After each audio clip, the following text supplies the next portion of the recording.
Okay, so what we're going to do is we are going to discuss. I just took the Aloha Fundamentals of Locksmithing class. And this is the actual textbook. That's not the textbook from. This is not the textbook from the class. This is the textbook that the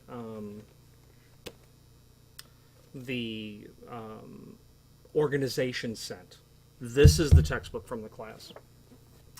So what we're going to do is our goal, in July of 2018, is to go over this to the point where we go over all of the intellectual stuff, the book work, and that we also go over all of the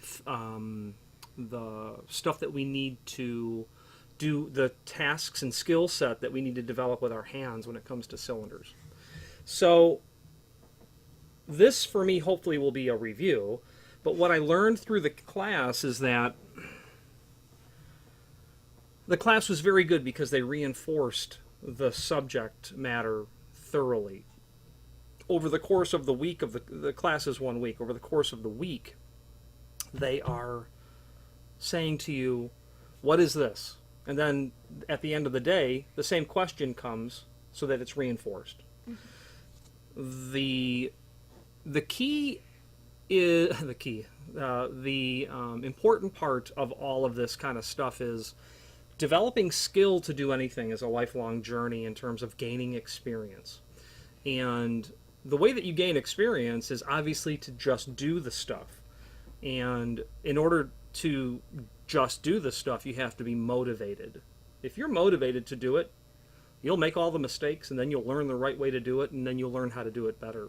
What the class does is the class takes the perspective that you already have experience, meaning you've got some experience, and that you're coming to take the class to make official your skill, by getting the letters after your name, and that's what we're going to do. So this gentleman here, Chris Chase, he was actually my instructor, and he's the author of this book, and he's a certified registered locksmith. And that is actually the one that I'm studying for now. I am scheduled to take the test next Friday, but I think I'll move that because there's too much reading to do. So the course overview is students will learn the basic. Yeah, you knew that was going to happen. Students will learn the basic fundamentals of locksmithing, be familiar with life safety codes and the ADA. Let's stop there. Locksmithing, okay, just working on locks and keys and whatnot, and being familiar with the terminology and the methods and practices that governs the professional and ethical way that a locksmith goes about conducting themselves. Be familiar with life safety codes and life safety code. So there is an organization. There are organizations. There is an organization in particular that this is going to refer to, called the National Fire Protection Association. They are a governing body. I guess they're a business because they sell their stuff, so they're probably a for-profit organization. But they lead a committee of people, experts in their fields, that get together every 3 years and review their document called the Code Book to continue to evolve the different codes, which are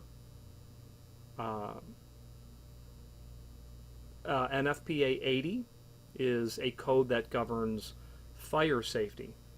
So the easy way, I guess, to put that is to basically say, how are buildings constructed so that the possibility of harm to people is utterly minimized through construction, meaning by the way in which it's built, according to the NFPA 80 code book, so that there's an absolute zero or minimal loss of life. Mm-hmm. You've heard of people in a fire that have lost their lives. So the NFPA 80, the fire opening and other protectives code book, of which I have, and I've taken a class on it, governs the rules by which construction, and everybody technically needs to follow. We don't think about fire safety, do we? I never think about it.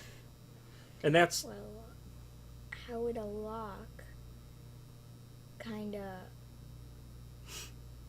minimize the chance of death? That is a great question. And you know what? There's an equally great answer to it.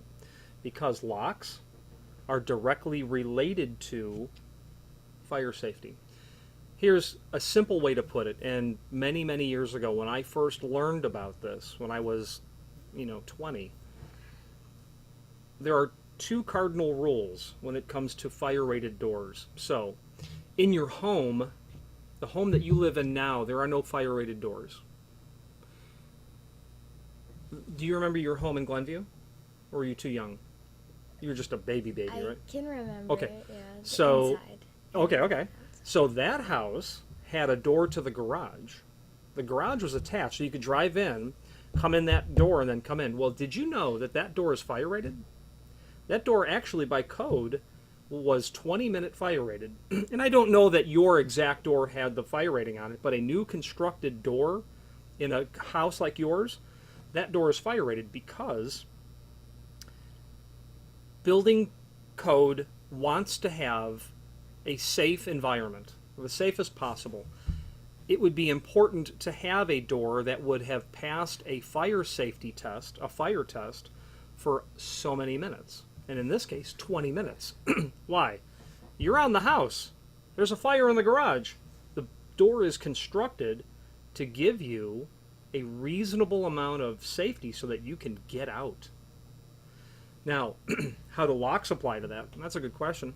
Again, there are 2 cardinal rules when it comes to a fire-rated door. So we talked about your home, and now think of your school. I guarantee you, the doors, when you go into your school, and there's pairs of doors, and then there's stairs going up. Okay, when you go back to school in August, open up that one door and look at the hinge edge of the door below the top hinge. You're going to see a label that's on there. There's going to be an actual label, whether it be metal or it be a high-tech decal, that will show to anyone that is inspecting that door assembly that this door is fire rated and has passed this test, the whole 9 yards.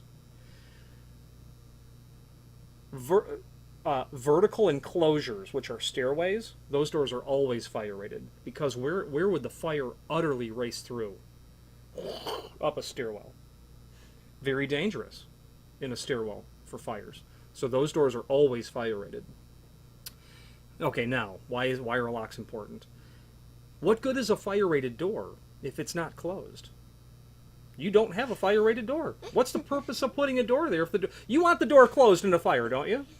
Okay. That's the first cardinal rule. There are 2. The first cardinal rule is all fire rated doors must be self-closing. They have to self-close. So if you've ever walked through a door and the door closed behind you, it has a door closer on it. Self-closing. That's number 1. The second cardinal rule, this is where locks come in, they have to be what's called self-latching. What good is a fire-rated door if it is closed but not latched to the frame, meaning it's not mechanically engaged? Like if you were to go to your bedroom and turn the knob and then push the door closed but hold the knob turned, is the little latch bolt sticking out of the edge of the door? It's not. No. But if you let the knob go, the latch bolt goes out into the hole in the frame, making it latched. Okay. So in a fire, there's pressure. The fire is 1,800 degrees. I mean, you and I can't even possibly imagine that. We can imagine what it's like outside today because it's 90 degrees outside, and that's awfully hot. And you've probably been somewhere when it was over 100 degrees, and you're like, wow, that's really hot. Well, you've made a pizza at home, and what'd you turn your oven on to? 350 degrees? And you've opened that door to pull the pizza out, and you're like, whoa. Well, imagine 5 times that. We can't imagine this. So in a fire, in an extreme scenario like that, if the door wasn't latched into the frame, if it wasn't held in the closed position, the door would blow open. The closer on the door would not have enough strength to keep it in the closed position. 2 cardinal rules: must be self-closing, must be self-latching, and that's where locksmithing comes in. Okay. Now, to go even further than that, lock sets for fire-rated doors are different than lock sets for non-fire-rated doors because the pieces change. They get, let's just say, longer or stronger or different in design so that they are made to be able to prove that they can withstand the test of the fire test. Doors have different ratings on them and expressed in minutes generally, or letters, but it means minutes. The doors in your school, they will probably say 90 minute or hour and a half. I would very much recommend that you inspect that. If the label is not there, doesn't mean it's not fire rated. That means that it's probably on the top rail of the door. You'd have to actually get up on a ladder and get up there and look. Yeah. So what makes it a fire-rated door is the fact that there are organizations that govern the testing of products to prove that they're safe for us. If you go home and you turn over your toaster and look at the bottom of your toaster, you're going to find a little sticker on there somewhere that says UL rated and some numbers and some blah, blah, blah. The person who made that toaster sent it to the testing agency and said, listen, I want to sell this toaster. I want to manufacture this toaster, and I want then Costco to sell it for me, or whatever. Okay. Everything is tested. We don't think about it. You go through your life never thinking about the fact that you plug your toaster in and you expect it to not blow up or catch on fire. Doors are the same kind of thing. Locks are the same kind of thing. So now we have fire code, and then we have life safety code. Life safety code tells us things more in particular about, have you ever used an exit device when you left your school and you hit that long thing on the door? It's a very long device that goes almost the entire width of the door. Oh. Okay. It's like a... Go ahead. Tell me what you think it is. I don't know, but usually sometimes it's on normal doors. But you push it and it acts like a knob almost. Yeah. But it's like... super long. Yeah. Well, it does act as a knob, but it's not that you said something to the effect that sometimes it's on the doors. It's not by accident that it's on the doors. Life safety code requires it be on the door. Oh. Next time you go to the movie theater, look at, when you're in the movie theater, you know that there's doors on the side of the screen, right? Those doors will have exit hardware because the code demands that the exit hardware be installed on the doors rather than just lock sets. Okay, here's why. There were several major catastrophes that occurred 100 years ago, about some 80 years ago, some 115 years ago, roughly. I don't recall the dates. There was a theater in Chicago called the Eralba Theater, and it wouldn't have been a movie theater in 1918. I don't remember the exact year, but close to there, around World War I. Although it may have been, I don't really know the history of movies, but it could have been a play or whatever they were watching. There was in the Eralba Theater, and I don't remember how the fire started, but a fire started. And I don't remember the facts, but a couple of hundred people died. Have you ever seen the door with that panic device? And you would never realize this. And that's the beauty of the code. You don't think about it. If you think in your mind, every time that you've hit one of those doors, are you ever hitting that pad and then pulling the door towards you? No. You're always hitting it, and the door goes away from you. Every single time. The Eralba Theater disaster, those doors swung in. So what happened was the fire started, and if I showed you pictures, you would be really panicked over how horrible it looked on the inside of the theater. The whole place burnt. And those doors swung in. So what happens is this, and there were probably 400 people in the theater. Those doors swung in, and fire! Panic! Well, they all ran for the door. So if I run up to the door, and I'm trying to pull the door open to get out, and you're behind me pushing me, and then there's 50 people behind you pushing you, all the people were trapped. and they all died. So the point of the matter is, building code, life safety code, was created to keep us safe.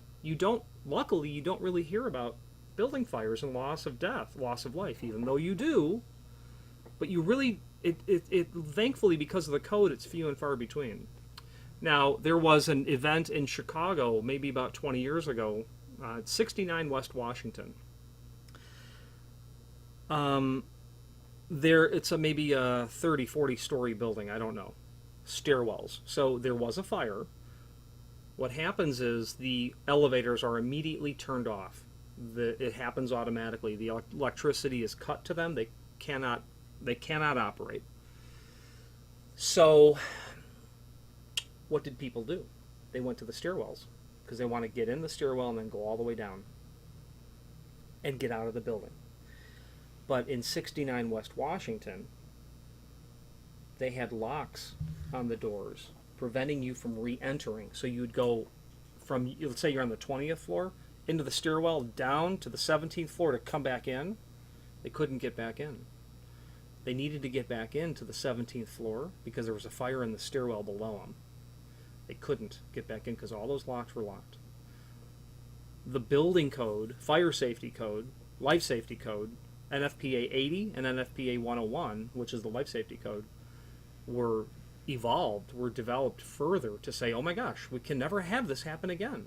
So now the code was changed so that every 4 floors, you have to be able to get back in. And that's where life safety code comes in, to locks. I mean, they're indivisibly connected. Safety of human life and hardware and locksmithing, because locksmithing requires that you have a firm grasp over these concepts. Anyway, it's important work is what I'm trying to say. So, and the ADA, Americans with Disabilities Act, in about 1990, I think late in 1990, you weren't alive at all, of course, to know this, but before then, you know when you go to the grocery store and all those spots in the front are handicap spots? That's to allow people with handicap or disabilities to park close to the front door, not in the back. I got 2 good legs and 2 good arms. I can walk.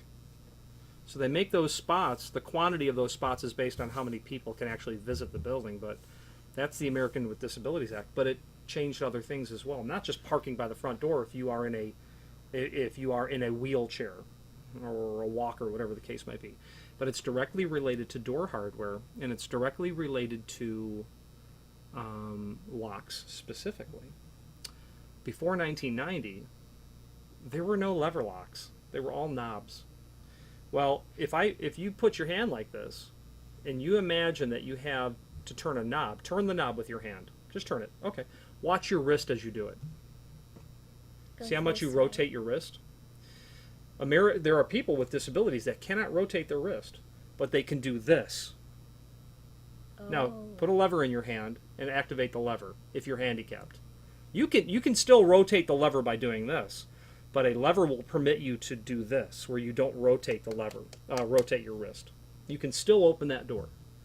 So after the ADA was passed, which is a federal law, by the way, you see door levers everywhere. Everywhere. Back in the old days, it was all knobs. I remember when ADA was passed and everybody started walking in saying, well, I got to change those knobs. They all have to be levers now. Great. Another thing that relates to the ADA that you would bump into is when you are in a restaurant and you go into the bathroom, you will notice, even though you don't ever think about it, there are silver bars that are attached to the walls around the toilet. That's so if someone is handicapped, they can get on those bars and get themselves lifted off the toilet. That was an ADA requirement. The paper towel dispenser, the toilet paper dispenser, the soap dispenser, the mirror that's in a bathroom is all made to be compliant with ADA, because all that stuff has to. This is a little low for a wheelchair, but if you're in a wheelchair, if I put the soap dispenser way up over there, how will I ever catch the soap dispenser? I'll never be able to work it. So ADA was passed to give comfort and accessibility to those that are disabled, whether it be parking spots or whether it be working a door lever, or whether it be getting in a door, or whether it be, just going to the bathroom. So the point of the matter is, code is so important because it gives all of us a way to hit it. You said that everything in the bathroom that we see now, like the soap dispensers, and you said even the mirror. The mirrors. How would the mirror Great be question. for ADA? All right, so that's a great question. If you are in the bathroom and you are looking at the mirror, you're standing, aren't you? Yeah? Okay. What if I was in the same designed, I was in the men's bathroom and it was designed the same way as the ladies. The ladies and their men's are the same facility except that the women's have all just toilets. If I'm sitting in a wheelchair, am I going to see myself in that mirror? I'm not, because my height from the floor is too low. So mirrors, they have them where they're called fixed tilt or adjustable tilt mirror, where the mirrors are literally angled.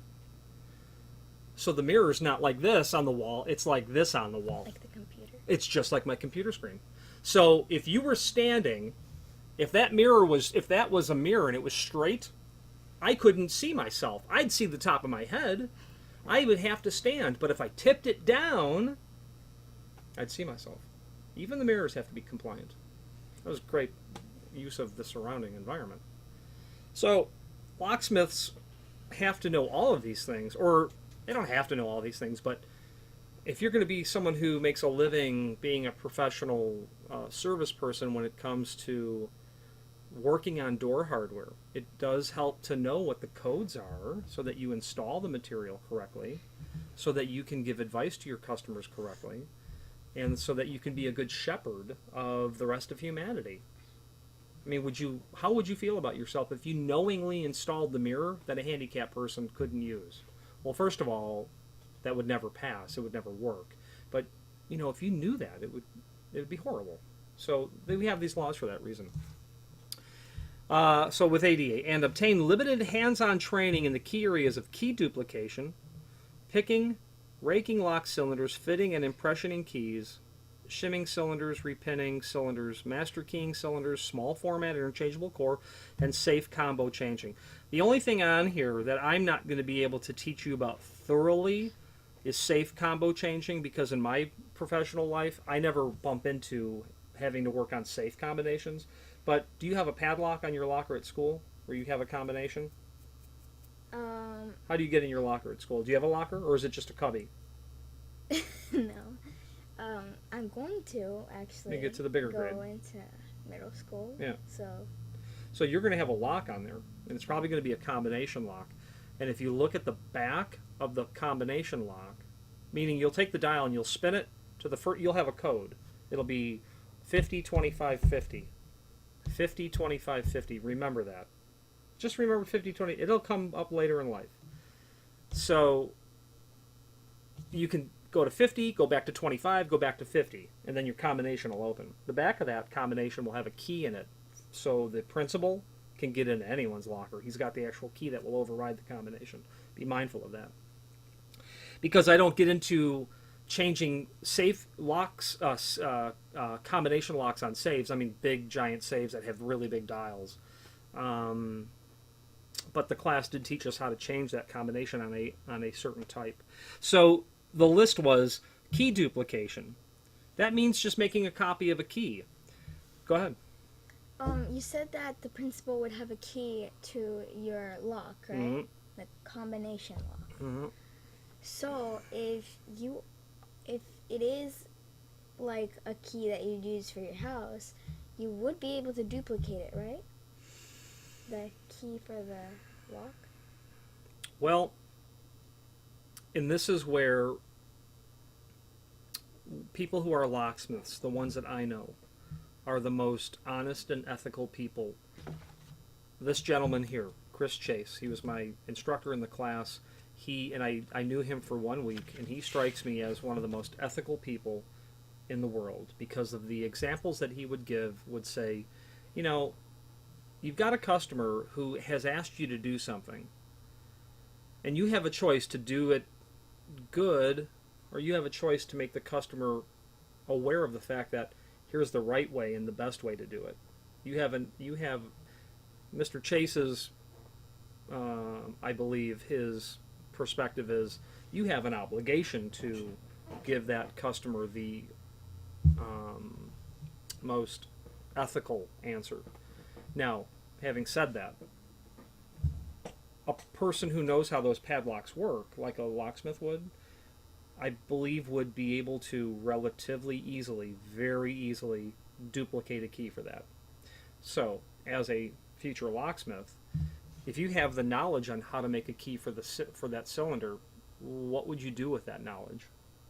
If you were a locksmith, well, you would help your customers in those ethical situations where they needed help. What would you not do with that knowledge? Just totally bail on them.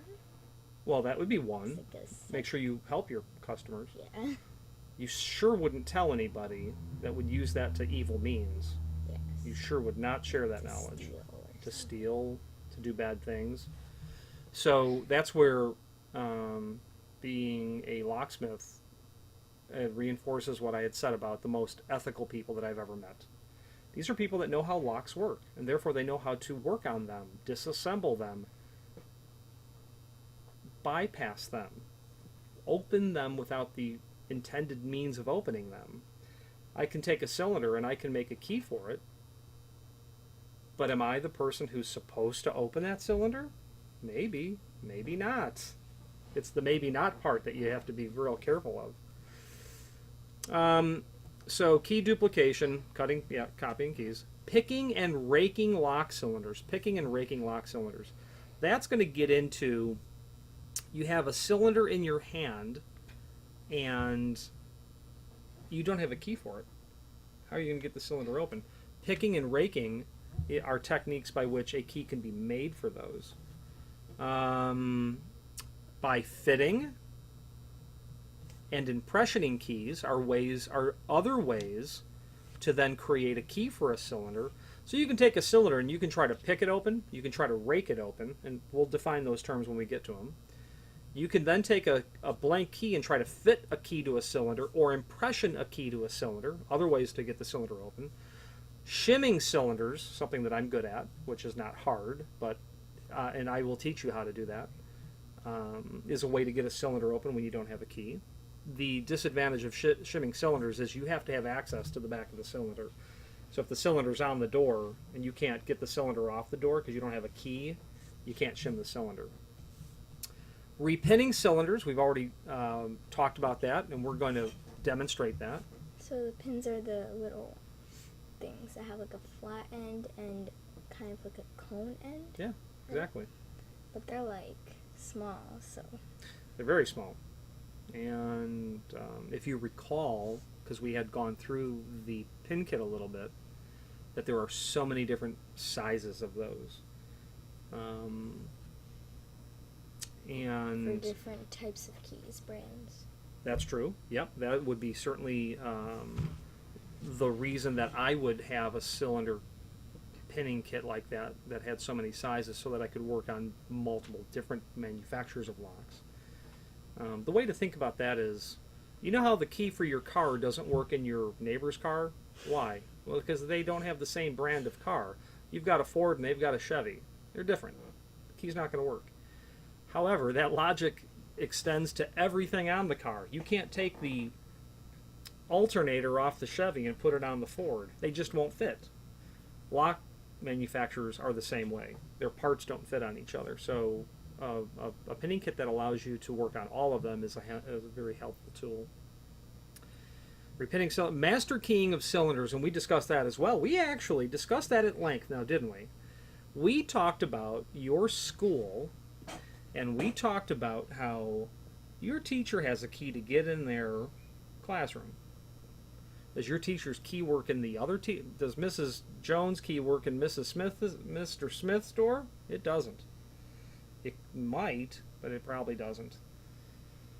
Their key may or may not get them in the building. It probably doesn't. It might, but it probably doesn't get them in the building to then walk to their classroom. But we discussed your principal. He's got the key to go in the building. He's got the key to go in those rooms. He's probably got keys that will get him into the closets. He's got the key that will get him into the lockers, because the principal needs to access to all of those places. The concept of master keying needs to be thought of as a two-way street, however, meaning your principal can go to any door. Most likely he can. Now, think about a hospital. You've been to a hospital, I'm sure, and you've been on the hospital floor, and as you walk down the hall, you have patient rooms on all sides, right? Okay. And there's always the nurses' station. There's a long desk where all the nurses sit and they do their work, and they're on computers, and they're taking phone calls. There is going to be, for sure, somewhere on that floor in the hospital, there's going to be a door that a very limited amount of people have access to. It's sometimes referred to as a narcotics locker or a narcotics storage room. So when you're in the hospital, and let's say you've had surgery, they're giving you really heavy-duty drugs to help you heal and to help mask the pain. So when I say drugs, I don't mean the negative sense. I mean pharmaceutical pieces of chemistry, like an antibacterial. If you had a stomach surgery, they would give you drugs or special medicine. When I say drugs, I mean medicine that will help you heal, will help the infection not grow, and give you something probably to help with the pain. Well, they would keep all of that stuff in one room. Do you think every nurse needs to have a key to that door? Nope. And it's not that nurses don't have access to those doors, but do you think the custodian, the cleaning company, the doctors, you think they have access to those rooms? They don't.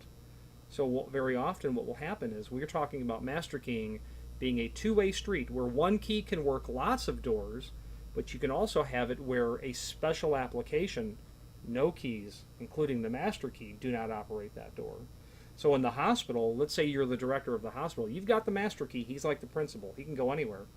He can probably go to that narcotics locker, but there won't be very many people that can. And in addition to that, you can have that cylinder in your school have multiple different keys operate it, master keying, but in the narcotics locker or the narcotics storage room, only one key would operate it, and it would be called whatever it's called, but it would be called single keyed different, SKD, which specifically tells the locksmith, this is a standalone lock, only one key works it, where they demand that the master key does not work it.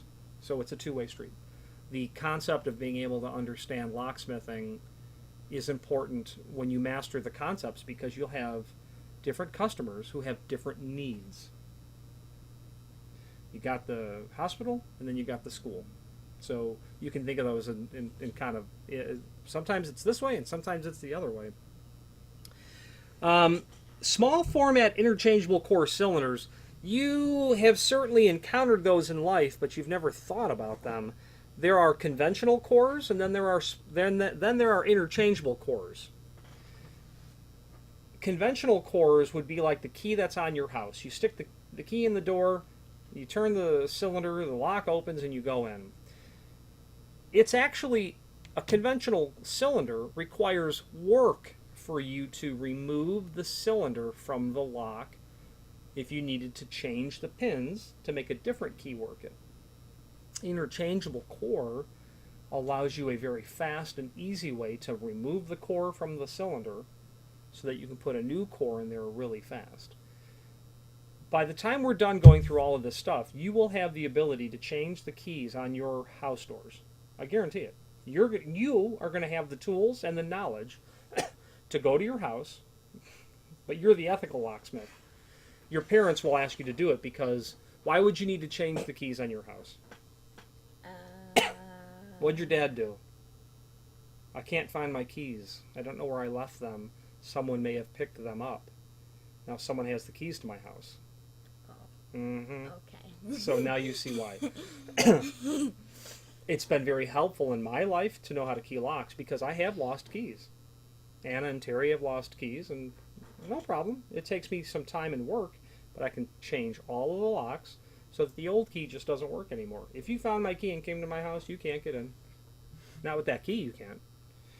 So you'll have the ability to be able to change that, but the difference between conventional cylinders and interchangeable core cylinders is that it would take you effort to pull the cylinder out of that lock. Interchangeable core is this. I could walk up with a special key called a control key, stick that in there, turn it a little bit, pull the entire cylinder out. But over in this hand, I got a new cylinder, but I take the control key, stick it in there, turn a little bit, stick it back in, turn the control key this way, pull out my key, now I've got a new cylinder in there. Nice. Why would I want that?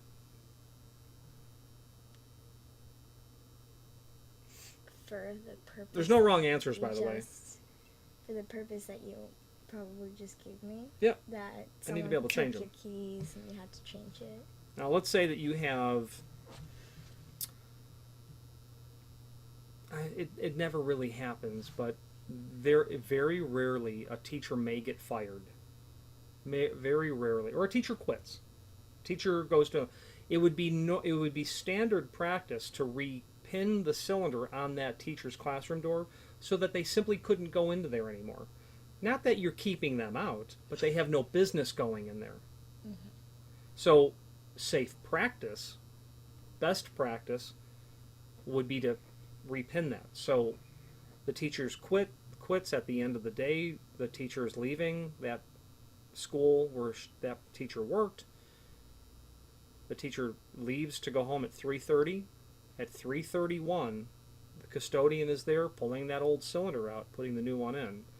There are times when you need the changeover of the cylinders to be so fast that you wouldn't take the time to pull the core off the door because you need to quickly change it. Now, in this situation where you have a teacher who is going to a new job, you could also have a bad experience where a teacher got fired for whatever reason, and that teacher is getting kicked out. Like the police may have came and taken the teacher. They did something bad. You need to change that now. That's why that is a reason why interchangeable core works. You don't really see interchangeable core at all in residential applications like your house, my house. I have no need to be able to change the cylinders that quickly. But interchangeable core, if you were NASA, if you were a large hospital, if you were, a park district, it would be important to be able to quickly do that. And the other important part of interchangeable core is you don't need special knowledge. You don't have to be a locksmith to change those cylinders. You might be the manager of the movie theater and you just fired someone for stealing.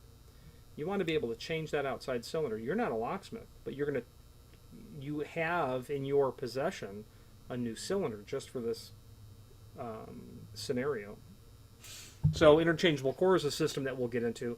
Safe combination changing, we'll try to touch on it.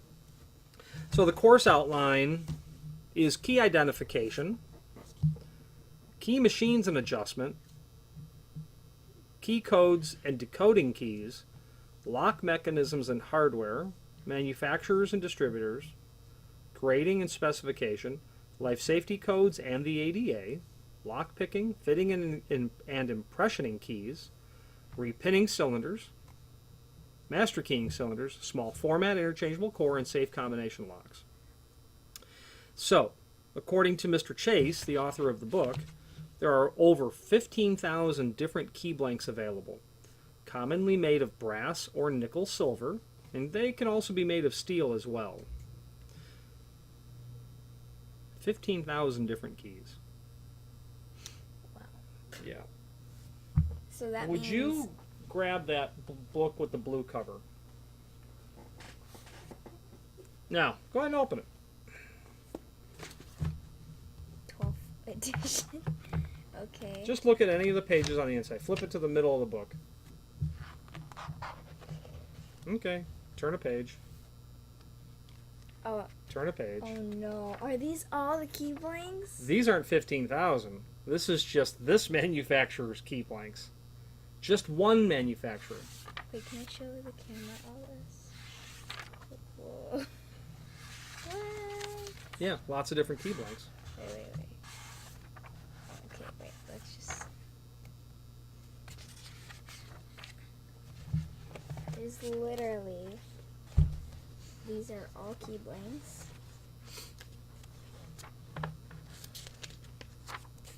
Now, I have this catalog on my website, so if you ever needed to open up the document, you could. I could tell you where that document's located. If you wanted to impress your friends. Actually, as a locksmith in training, you shouldn't discuss things with people that you can't, that ought not know the knowledge. Stop a few. Now, what's the point of having all these different keys? Well, I mean, they work different types of locks for sure. The construction of the lock will determine the type of key, but you have different manufacturers, and you have, and what do different manufacturers want to do? They want to be different from everybody else. They want to have their own stuff. That makes sense. But the point of the matter is there's really a lot of different key blanks that exist in the world. So key blank identification, you go ahead and read that. Key identification. 4 major components of key blank identification. First, one, bow shape, which is the head. Keep reading. Manufacturers spend a small fortune making their key identifiable by the shape so end users, not locksmiths, recognize the product. End users, not locksmiths, recognize the product. Okay. 2. Names or reference numbers on key. It's a pretty good bet if the key says... I forgot. Schleg. Schleg, okay. No, you say it any way you like. Schleg. It's a Schleg. Reference numbers will also direct you to the right manufacturer. Customers used to walk into the counter and say, I need one of them Schleggy locks. I need one of them Schlage locks. You know, I need one of them Schlegel locks. And I don't know how to pronounce it, but I've always heard it pronounced Schleg. Very old company of locks. Not the oldest by far, but a good old one. My favorite, actually. Go on to number 3. 3. Key section or profile. Sometimes referred to as the keyway, it is the manufacturer's defining signature. Once you learn the pattern traits used by the various manufacturers, it becomes easier to determine brand, if not specific key section. 4. Dimensions. Now you are going to old school locksmithing, used very infrequently in today's world due to the first 3 methods as well as our ability to profit from this method. Okay. So, key identification. In the chart down below, if you want to hold that up for the camera so they can see what we're working on. These are the 4 things, and these are some different key bows. And the way to the word is B-O-W, not bow like you'd have on a boat. It is to rhyme with toe, so it's bow, the bow of a key. So let's put that book down. Let's do a little bit of exercise here. Now, I have my key ring here, and this is for my car, so let's ignore that. We have 2 different types of house keys here. Well, 2 different types of keys. Don't have to be house keys. It can be anything. And when we look at the 4 major components, bow, shape, head, can you find, in the name Hillman, just ignore that. It's just the manufacturer of that key blank. So this is number 1. It is number 1, in fact. This is number 4. Indeed. Number 1 is called a quick set. Number 4 is called a Schleg. So when you look at a key, the first thing you try to identify the shape of its bow or the head. There are names for every piece on the key blank. The bow is one of those names that you need to know. Identify. So why does Kwikset make theirs different than Schleg's? Well, because they want you No, not you, because you're a locksmith in training. They want your mom, who doesn't know anything about locksmithing, to be able to say, I need this key. Easily identifiable. And it says, manufacturers spent a small fortune making the bow or the head of their key unique. It's brand identity. If I were to...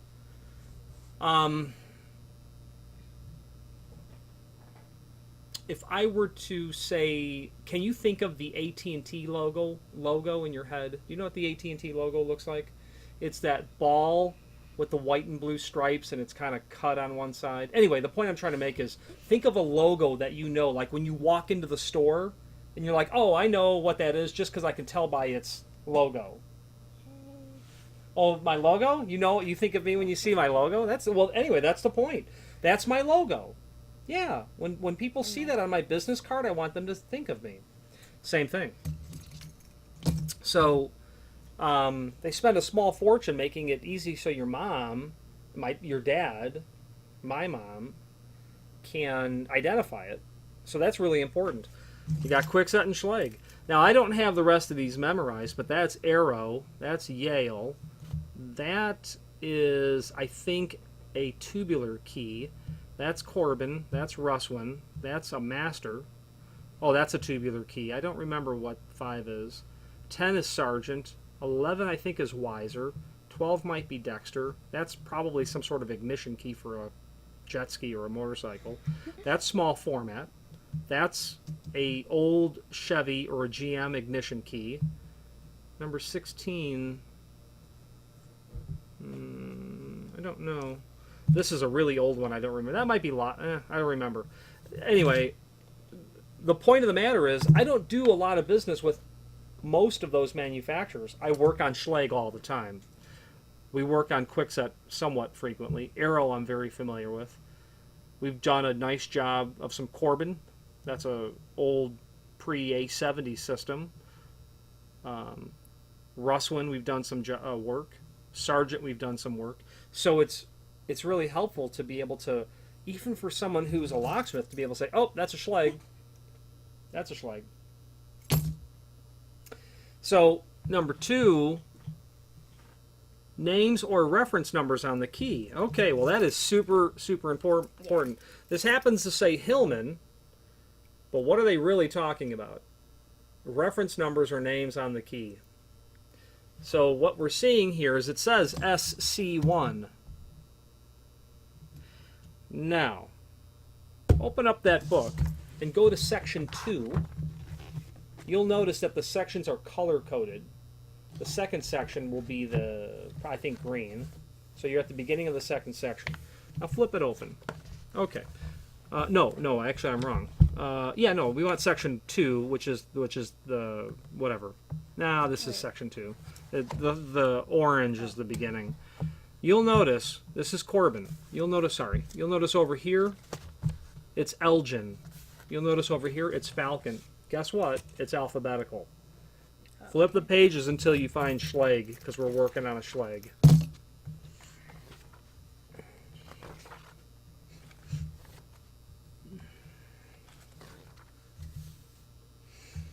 You're close. You're at Russwin. Lots of Russwins. You're at Sargent. Lots of Sargents. Keep going. Okay, now you're into the Schlages. We're at the beginning of the Schlagies. Schlage. Schlagel. So, what are you looking for? You're looking for an SC1. You see SC1, but you're looking for only SC1. So flip the page. None of those are SC. Those are SC1, but they have more numbers after them, so that's not the right stuff. You would never know this because you've never used the book. SC1 is right there. Oh. So, step 2 of our book states names or reference numbers on keys. It's a pretty good bet. If the key says Schlage, it's a Schlage. Yeah, that's a pretty good bet. Reference numbers will also direct you to the right manufacturer. So, we knew it was Schlage. We knew that it was SC1. So, what were we able to do? It says 68 after it. 68 happens to be a different manufacturer's reference. So, we're going to ignore that because we used... Ilko, Kaba Ilko, their reference to find this key blank. You would agree that the head of those keys look the same, right? Generally. Not exactly, but they look pretty much identical, don't they? Okay. Now, SC1, what does SC1 tell you? It tells you it's a 5-pin key. Now, you and I have talked about 5-pin. Demonstrate for me how you know that's 5-pin. So the pin is the small piece that goes into the cylinder, right? Yep. And when a key goes in, there is something called a shear line. Which I like it. It goes in and it sits on top of right here. So depending on how deep the pin goes, the size, that once there's a shear line, you'll be able to turn the key. Yep. So here, how many dips there are, or I like dips. the Cuts. cuts. Yeah, dips are good, but cuts. So there's 1, 2, 3, 4, 5 pins Yep. or cuts. Yep. And that one looks like a 2. So that went all the way up. There's numbers for these, and those are what determines if the key works or not. That's right. The numbers for what you're referring to as the numbers are the depths or the dips or the cuts, which is related to how long or short the pins are. And when the pins are installed in the cylinder in the proper sequence to the corresponding depth on the cut, if you install it correctly, then you will create a shear line that you can then operate the cylinder. So, back to key identification. If you wanted the same key, except you wanted it to be 6-pin, it's going to be just physically longer and have room for one more cut or dip. It would be an SC4. Okay. Yep, it's that simple. If you're going to call up Kaba Ilko, this manufacturer, and say, I'm a locksmith, I need to order some key blanks, I need some of them SC1s, you would not tell them SC1 because that's someone else's code. You'd tell them 1145. Okay. That's the part number from Kaba Ilko. Okay. So what have you done? You've taken an unknown key, you've determined its Schleg, you've determined its 5-pin, you've determined its SC1, which tells you its keyway, its profile, 5 pins. and that it's 5-pin because you counted that. Now, we need to discuss about key blank identification. What makes one key different than the other? And I know I saw it. It's here somewhere. Index. It's here. Index. Okay. So, this is as if you're looking at the face of the cylinder. If you looked at a lock, and you looked at the lock itself, where you stick the key in, why don't you hold that up to the camera so they can see what we're seeing. We're going to imagine that that's the keyway in the face of the cylinder. So, what we're going to do is imagine in your mind's eye, wouldn't it be logical to study this key and to see the grooves on both sides?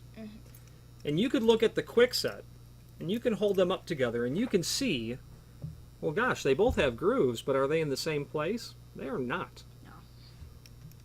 And if you look over here, well, they both have grooves. This has got a groove down in the bottom. This is all solid at the bottom. You could, by extension of that logic, think in your head, well, I can stick this Schleg key into my Schleg lock, but I can't stick my quickset key into my Schleg lock because the location of the grooves, the pattern, is different. Yeah, because it's kind of like the pins, except it's firm in one place, which means you can do this with like clay. If you make a mold of this. Oh no. You're the ethical locksmith. You don't tell people about how to make keys. Oh, okay. Zoop. You never heard that. So, identifying the key is related to the cylinder that it operates. The profile of the, what's called the broaching in the plug, the shape of the keyway, the broaching, is specific for that manufacturer. Okay. Specific. A quickset key in the standard quickset 1176, this was 1145, quickset was 1176, is different. The shape of it's different. Why does quickset make theirs different than Schlage? The same reason they make the head different. They want you to use their stuff. They want you to buy their locks, their keys, and that's good. They're a business that's in business to make money. Good for them. So as the locksmith, you need to be able to identify what you're working on. Going back to names or references. Okay, now we've really identified a lot. And having SC1 allows us to use our reference guide. This is our reference book. It's kind of like our dictionary. It tells us what keyway it is. Now, this looks very confusing. I know that it does, but it doesn't need, it's not confusing at all. In the Schlage system, in the classic system, the not original, but the classic Schlage conventional system, there are 1, 2, 3, 4, 5, 6, 7 different keyways, meaning the shapes in our imaginary cylinder are different. The shape is different. Why would Schlage go on to make different keyways? Well, to further reinforce their ability to sell people locks and hardware and whatnot. This is, it doesn't say it here, but the most common keyway from Schlage is the C. C, just like Charlie, C. This is the C keyway. This is the CE keyway, and if you study those two keyways, they're different. Yeah, this one's a lot more simple than that. Indeed. It just goes up, down. That Now, has a lot of. be mindful that it really would look like this. Okay. Okay. We're looking at it sideways. They probably put it laying on its side just to fit better in the book. Okay. You got an E keyway. Sold a bunch of E keyway stuff yesterday. Got an EF, you got a F, F, G, and G. They're just different shapes. There's a term for that, which we're going to get into. It's called paracentric. It's just a term you need to memorize. Okay. And there'll be a lot of memorizing, but if you had an imaginary line that went down the cylinder, a vertical imaginary line that went just down the cylinder, the number of times that the keyway, black line right through the center of it. I don't want to mark on this because this is your book. A mark right down it. How many times does this keyway cross that vertical center line? Well, it crosses it here, it crosses it here, it crosses it here, it crosses it here. It's called paracentric. I don't really know the definite, the etymology of paracentric, but I think, whatever. But it crosses the center line many times. The different shapes of the keys will affect how many times it crosses that center line, and the organization of the grooves on the key blank will be different as well. Now, as I said, this page looks very confusing. It's not when we dissect it. We've got 7. We've got 5-pin and 6-pin. Go. One question. What are these called again? I forgot. The 1145? No, like the thing up here. Just call it the keyway. Okay. So is this right here the keyway? Right here and right here. This little undercut notch? Yeah, right here. It's part of the keyway in the sense that it will affect the cylinder's ability to work in a key. Okay. Work in a cylinder. If you had a cylinder, you'll notice that this seagull does not have that notch. And not that Schlage works this way, but cylinders can, where if you inserted the key into the cylinder, and you'll notice my copy has a notch, in the cylinder plug itself, what this fits into, it's going to have a feature that requires that notch be there for it to turn. Okay. If it didn't have the notch, the key wouldn't turn. You could have the right pins corresponding to the cuts, but it still ain't going to turn. Oh. Every aspect of the key is utterly important. And it was very observant of you to question that. It's not. Is it part of the keyway? I don't know if you would define it as part of the keyway. You would sure define it as a requirement of the key blank to be successful to work in the cylinder. So this chart is, you've got 7 keyways: C, C, E, F, F, F, G, G. You got 7. You got 5-pin and 6-pin. Okay, well that covers the whole top third of the page. It's that simple. There's only difference between these is 5 or 6-pin. Otherwise, they're identical. Now down over here, you've got 5-pin and 6-pin. 5-pin and 6-pin. You've got an H, a J, and a K, and then down here you have an L. These are the different keyways. The H key is going to work in the C, the CE, and the E. The J is going to work in the E, the EF, the F. The K will work in the F, G, FG. FG, and G. Yeah. Why in the world would you need that? Wait. And then this. And then this bad boy. Tell me about the L. Tell me about the L. Will be the master key. I wouldn't use the. I wouldn't use the term master, and you're right in realizing it's not the right term. But you would say that the L key. What could the L key do? It wouldn't necessarily work the locks, but it could sure go in the cylinder, couldn't it?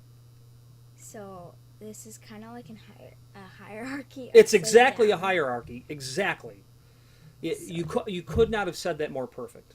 So if exactly. This can work these 3, and this can work these 3. So if these 3 can work all of these, and this can work these 3, then this can work all of them. Brilliant deduction. Brilliant. So That's called a multiplex type system. So where would you use that? Well, you and I wouldn't bump into it very often.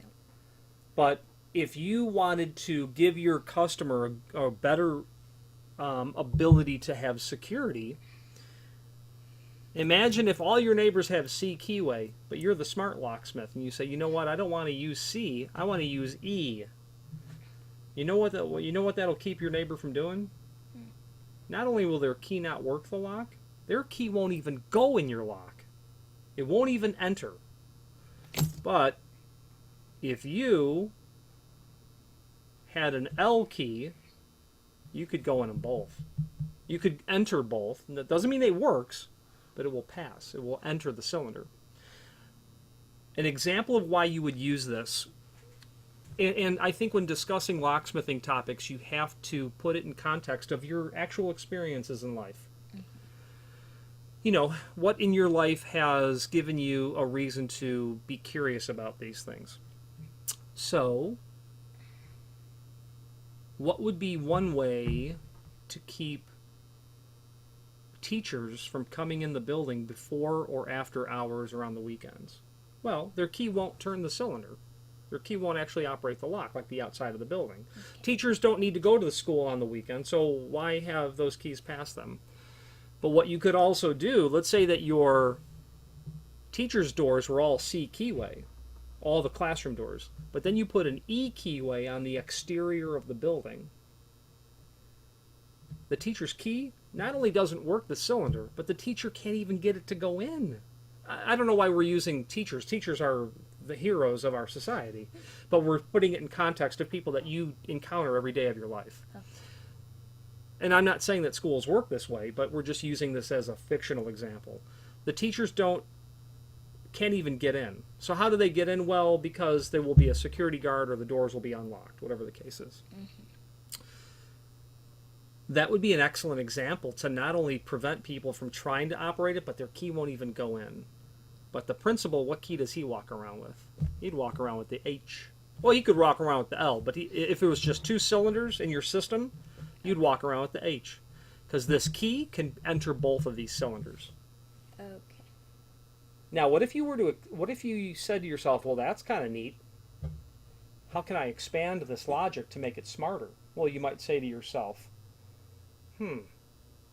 well, I definitely want, if I were to give a key to a student, to go to the closet to the supply door, and when they give me back that key, that's good.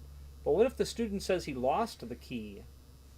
Or what if the student was smart about locksmithing and made a copy of the key or recorded the cuts on the key called the bitting? Having a different key system, if the student had made a copy of that key, and let's say we threw that storage door onto the, I said E, CE, CCEE. What if we put the storage doors on the E keyway? That means that that student who has that key, he thinks he's smart, going to be able to come back in the building. Nope. The exterior doors are the CE keyway. The storage doors are the E keyway. His key won't even go in. Okay. You can use the different keyways and the hierarchical system to improve the security. Now there's a downside of it as well, but we're not even going to talk about the downside of it. The downside of it is this L key is physically very thin. So how do they fit it into all those different keyways? They physically make the key, if you measured it, thinner, so it just will go in. It means it's sloppier. It means it's not as strong. That'd be a downside, but it will definitely work. And in fact, Schlage will only make the L keyway in stainless steel, a more durable metal. So you can, when we're talking about key identification, every system will have a different keyway. Every system will work on different rules that govern their system. I use the Schlage Classic. This is their older system that has been around several decades. The system before that was this wafer style system that I actually never learned how to key because they were back in the very early 1990s. It was unusual to see them. So they were very old. They are very old. It was a system that predated Schlage using the pin tumbler system for their cylinders, and we're going to get into the different cylinder types. But key blank identification, the reason I make this longer example is to basically show you, well, you need an SC1, but be mindful of the fact that the world of key blanks and key identification is a big world. It's a large universe to work in. So the next thing was key section or profile. We talked about names and reference numbers. Key section or profile. That gets back into what we just talked about, the exact shape of this and how it will enter the cylinder itself. Okay? That to be able to look at this is important. Now, if we were to take this tip and put it right here, you'd be able to say to yourself, that is exactly that key blank, because it is. The problem with this, and the problem with this is as if you're looking at it down this way, because this view, again, if we're looking at the cylinder this way,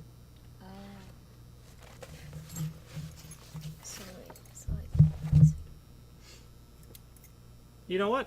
Let's do this. I have a lock right over my head. Let's use a real lock.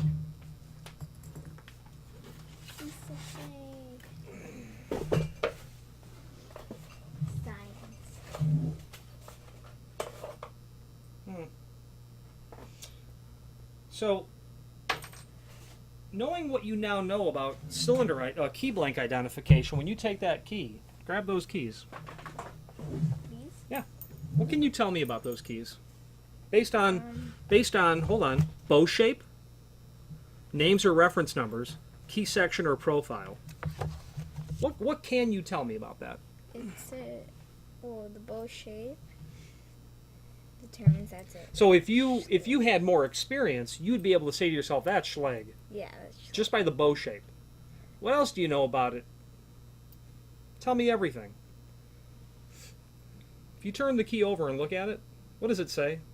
Schlage. Okay, so it's got the manufacturer's name right on it. So that's a tip off at Schlage, just like Mr. Chase says. He says it's a pretty good bet that if the key says Schlage on it, it's a Schlage. Schlage. Yeah. What else can you tell me? See, this is what I'm familiar with. It has numbers on it right there. And here it says 94884. So that means the cuts Keep going. are 94884. Do you remember where the first cut is referenced on the key? Right here. Yep. Because conventional cylinders, chamber 1, 2, 3, 4, and 5, go from the bow to the tip. Small format is backwards. When we get to small format interchangeable core, we'll talk about that.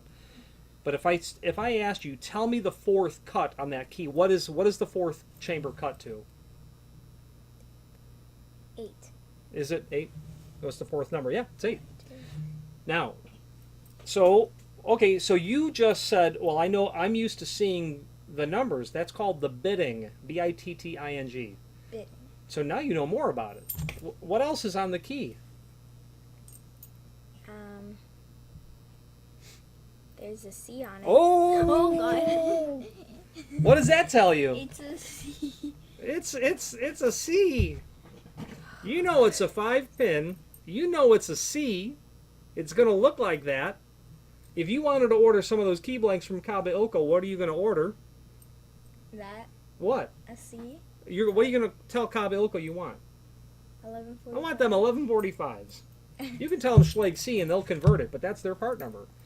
So you've used Mr. Chase's first 3 steps to identify the key. Now I noticed that these two are identical almost.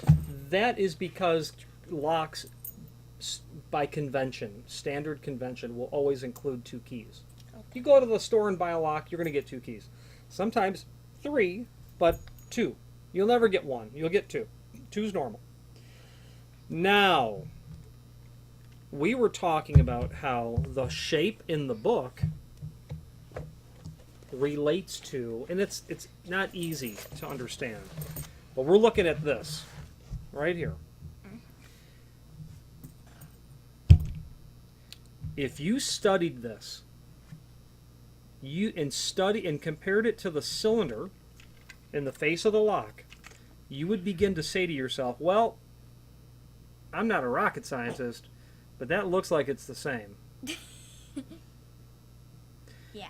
And then if you went even further and looked at the CE, or go all the way to the G, you could say to yourself, that don't look right at all. Nope.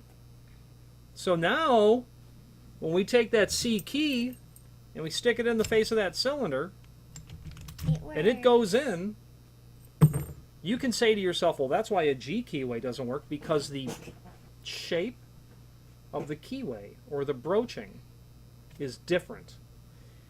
Whether it's C. That's a C. Whether it's a Schleg C or a Schleg C, E, E, F, F, G, G, or it's a quickset. There's nothing you can do in the world to make that quickset go in there. It ain't never going to go. Nope. And it's because the physical profile, profile, what the word profile, what my profile looks like. The profile of this is different, and that's the keyway. So Mr. Chase says one way to help identify keys, and if you stare at that long enough in your life, someday you'll be able to look at it. Like I can look at a key, if there's nothing on it, I can tell you that it's a Schleg C keyway. Now I'm not going to be able to do that with other cylinders because I don't have that much experience, but locksmiths can. You're not looking at the cuts, no. You're looking at the side. So it could be a totally blank Schleg C key. Yep. So it's going to be completely flat, no dips, just flat. Look at it here, or you look at it here, and you know that it's going to be a Schleg C. Yeah. So that is why that key is going to work that cylinder. Now you could also order locks with different cylinders. You could have Schleg put an E in there if you want, or a G, or whatever you want. You can have them do other stuff that's really fancy as well. So, okay, now we need to move on to the dimensioning part and the final part of, and we'll get into the particulars. This is a tool that's called a caliper. I remember you. How? Oh, from last time? Yeah. Okay. So we did have our one first initial class. This is technically our second. Mr. Chase says, now that you're going old school locksmithing, if you had a caliper used very infrequently in today's world due to the first three methods, as well as our ability to profit from this method. Okay. If you had a key that had nothing on it, and it had a bow that was generic, sometimes called a neuter bow. Neuter. Whatever it is, N-U-T-E-R. Like you take a cat and have it neutered. If you had a neutered bow, it would be just a rectangle. Okay. So they could make a neuter bow with different keyways. Why would you want a neuter bow? What would be a possible reason? And there's no wrong answers. Someone may not be able to tell by the bow which Just stop. Perfect. High five. thingy it is. Right. So if I have a neuter bow, I've eliminated the possibility of someone being able, eliminated one of the possibilities of someone being able to identify it. Now, if you had a neuter bow,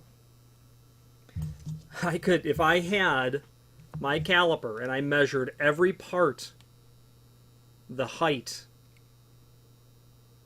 if I measured every part of this, and I did like, I took dimensions of everything, and I wrote all that down, I could have someone, and I did that for all 15 of these keys, 18 of those keys, and someone came to me and said, I need to identify this key blank. I'd say, well, it's got a neuter bow, it has no markings on it, I have no idea what it is, and I look at it, and I'm not really sure, I could start taking dimensions. Wow. Think about that. So imagine if you had another reference book that was all of the dimensions. I don't own that reference book, but they do exist. That's going to be big. It's helpful. Yeah, it's big and more in just a physical sense. It's very important. So you turn this. Go ahead. We'll turn it towards you. No, you got it. You're not going to break it unless you drop it. Don't drop it. It's my favorite tool. So then, this is how we measured the cuts. Mm-hmm. Mm-hmm. The way that the cuts are measured is, and we're jumping ahead a little bit, which is okay. If you were to measure the part of the key that's not cut from the root down here, the root. And then let's measure. That, I'm trying to measure just the root. Then you measured the depth. and you subtract them. Perfect. You measured the overall. You then deducted the root depth. You would have the pin height. Okay. Isn't it really crazy that once you start to acquire this knowledge, you can start to say to yourself, I understand better how locks work. And, as a result of this as well, you also understand that locks are more than just things that you put on doors. They're part of keeping people safe from fire, safe from danger. It's crazy to think about things that you never consider. Anyway, so taking the dimensions, a caliper would be a very typical way of determining what keyway you're working on.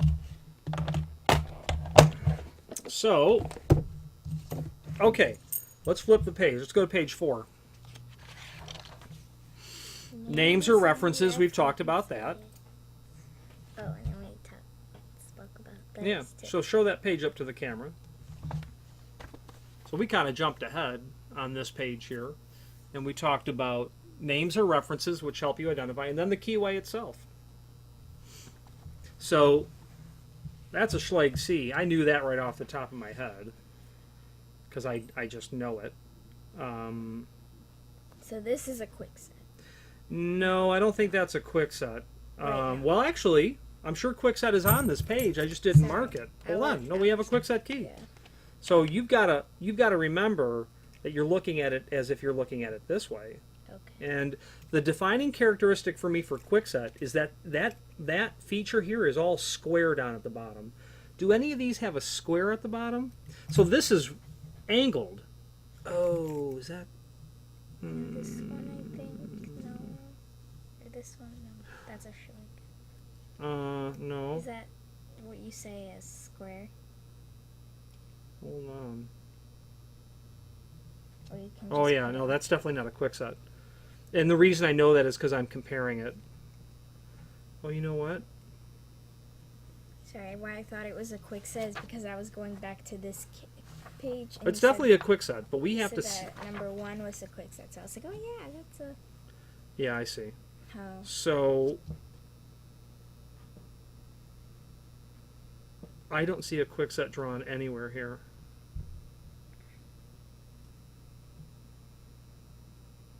There's not a quickset anywhere here, and all I'm doing is I know that this is square over here, but it's angled on this side at the top, and I don't see any of those that match. Oh. So there are different types of keys now. There are about 8 types of keys. This key, the top one here, what would you call that if you could come up with a name? If you were going to call that key something, I'm Castle key. a castle key. I don't know. Okay, well it kind of looks like a. It just reminds me of a key that you'd use to like one of those old time dungeons that you see in the movies. Yeah. Oh, that's because they are. People will refer to those as skeleton keys. There are 2 types of skeleton keys, but they're properly called bit or barrel type keys. They're the same type of key, except that if you ever looked at a really old-time padlock, it will have a pin inside the padlock that the barrel here is hollow. This is hollow here and will fit into the padlock, into that pin. So there's the bit key, and then there's the same bit key that's a barrel key that's got a hollowed-out point. And you do see those in old-time locks. You do not see them used in modern locks. And the reason you don't is because they are, I think, and I'm not an expert, but I think by today's standards are considered very insecure. The technology on the cylinder on the front of my door to my store is by far more sophisticated than something like this. Okay. This is called a flat key. And it's called flat because, well, it's flat. And it has those notches on it. And those keys are important to know because they generally operate safe deposit boxes, meaning people who have valuables will often lock them up at the bank. You go to the bank and you go in a special room. And you've got a key and the bank person has a key. So 2 people have to open that door. And you put your valuables there. Those are flat style keys and they're generally made of steel, which, as Mr. Chase told us, it's really important to know that because you wouldn't cut this key, which is made of a softer metal, on your machine, and you wouldn't try to cut a steel key on it. You'll ruin your machine. So that's 2 types of keys. This is a pin tumbler style, or also a wafer style. Pin tumbler or wafer. Pin, you already know that term. It's the little pins. Now wafers or discs, they do the same function, but they're shaped differently. And I will, at some point in the future, when we get to speaking specifically about the different construction of locks, I'm going to go find one here and we'll work on it together. Now, if you remember our definition of paracentric, that's a defining. Put a line through the middle, imaginary line, and how many times it crosses. Yeah, paracentric keyways crosses the center line of the keyway multiple times. Which I will grab from here again. Yeah, go ahead. So we'll get to compare. Bloop. Yeah. So this pink one, or the one that's used here, is kind of, this is what it's trying to explain. Mm-hmm. That paracentric kiwis. Yeah. Um, obviously, the shape of your paracentric key allows the manufacturer to define themselves as more unique in the marketplace. The shape of the keyway itself would be something that a manufacturer could put a patent on, which means I literally, if I'm the manufacturer, I literally own the shape of that.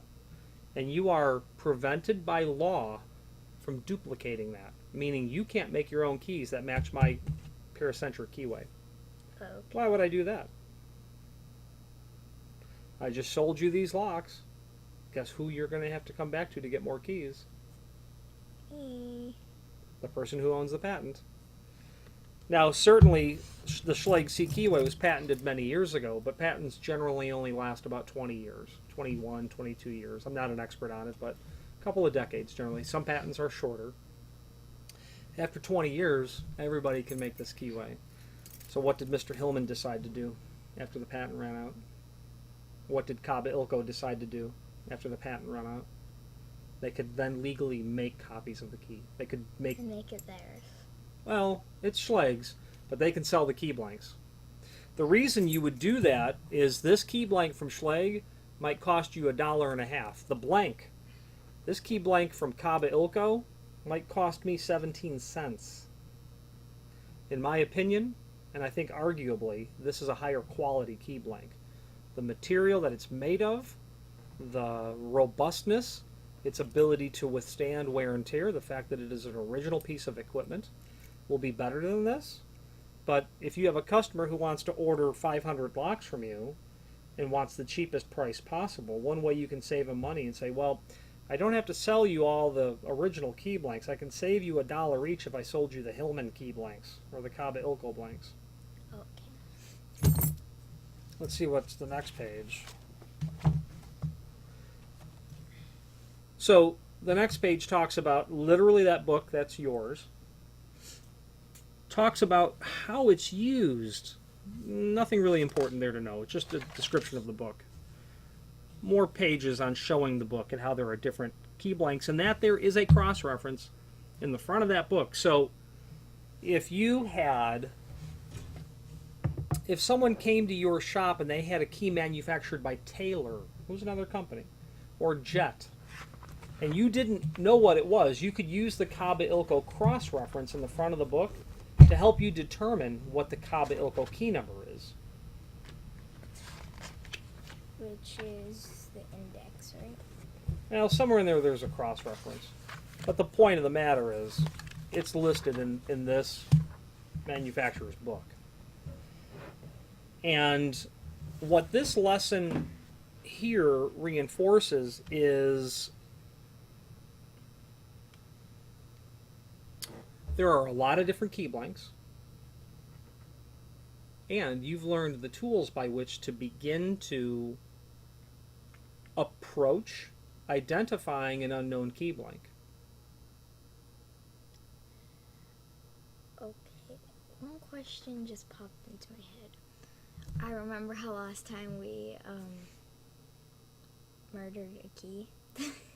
I'm sorry, we murdered a key? Or you murdered a key? Believe me, I've murdered my share of keys. So, can that happen to a steel key? Well, sure, you can murder a steel key if you cut it wrong. Steel keys are just made of more durable base material. It's different base material. A steel key will be more durable because it's made of steel, but a steel key will also rust because it's made of steel.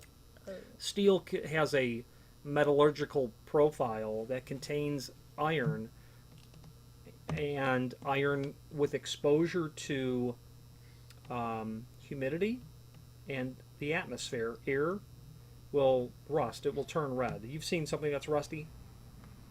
Yeah. Okay. It's like a brownie, ready. Unsatisfying. Yeah, just a nasty look. Now you can brush that off and brush the rust off, but there's the base material reacts to its environment. The steel will react to the environment. So let me ask you this. Do you know anyone who owns a boat? My friend. Your friend's parents, okay. Is that boat made of steel? Probably not. Because what would happen to the boat made of steel?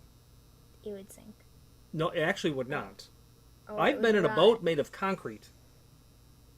A different topic. If I had a bowl that was made of concrete, and it was big enough so that it displaced enough water, I could rest it in the ocean and it will not sink. It doesn't matter what it's made of, if it displaces enough water. The reason your boat wouldn't be made of steel is because it would rust. Yeah. Okay, that's it. so they don't make the keys are made of steel usually because they will rust. Because your key is exposed to the environment, the air, and especially here in Florida, what's in the air, Humidity. which is what? And it's okay if you don't know. Oh, it's like What is humidity? water. It's water. It's water. That's all it is. So it's There's like- water in the air. In Florida, there's a lot more water in the air per given cubic volume. So if I said 1 cubic foot, that's an area of the space in front of us, 1 foot by 1 foot by 1 foot. Yep. And you took that volume, and if you could wring it like a cloth and get the water out, water would drip out. There's more here in Florida today than there will be in Alaska. Yeah, because in Alaska it's probably all frozen. Well, it's colder, and you know when you're in Chicago, do your lips chap? Do your fingers get crackly a little bit when you're there in the winter? But here in Well, Florida, that doesn't happen. My fingers, not exactly, but But yeah, you know, my your lips will lips, get a little chapped. The humidity in the air, the lack of humidity, the lower amount is what will. Water's going to be a natural lubricant, so you know your lips don't chap. Steel keys would not be great because they'd rust. Go ahead. So you know how the cuts are made a certain length to fit to put the key in? Demonstrate what you mean length. Oh, well, not length. The cuts are deep, right? A depth. So A specific depth. 94884, right? Mhm. Those are sizes. Mm-hmm. But if it rusts, will it be shortened if you brush it off, or will it still Sure. stay I mean, the if you actually took a brush and you brushed that key, you are very minutely changing its dimensional properties. So will it work in the How much are you going to water? brush it? You going to brush it for an hour? It's probably not going to work. If you brushed it with a toothbrush, you'll learn in science in high school something about hardness. You can't scratch a diamond with a feather Oh yeah. because a diamond is harder than a feather. You can't necessarily scratch steel with plastic, but you can scratch plastic with steel. If what you're brushing it is harder than the base material, yeah, you're going to definitely change the Yeah. dimensional properties of the key. I think we learned that at the end of the year. Well, you're an advanced student, so So- what I learned in high school, you learned in kindergarten.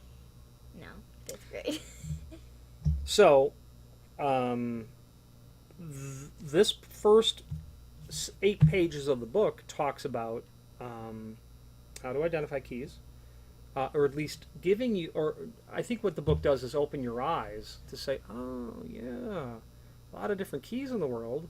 Here are some locksmith tools, training that the locksmith would have to try to identify a key.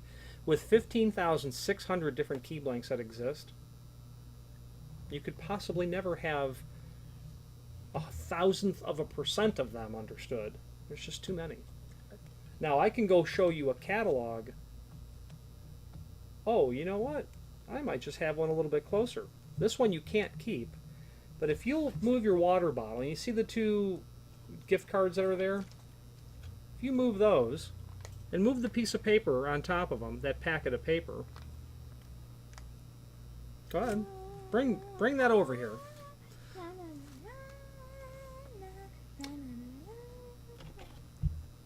How would you describe this book?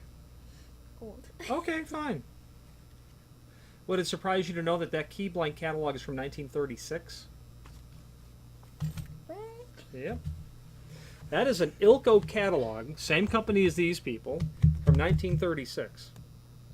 So the point of this book is to reinforce the concept that the keyways that they made, how many years ago was that? 80? Whatever? I don't know.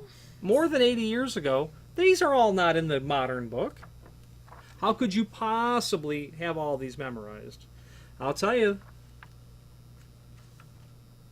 They have numbers. This Yale key, this Yale. Oh, this book even smells old. I'm trying to find it. Thankfully, it's numerical.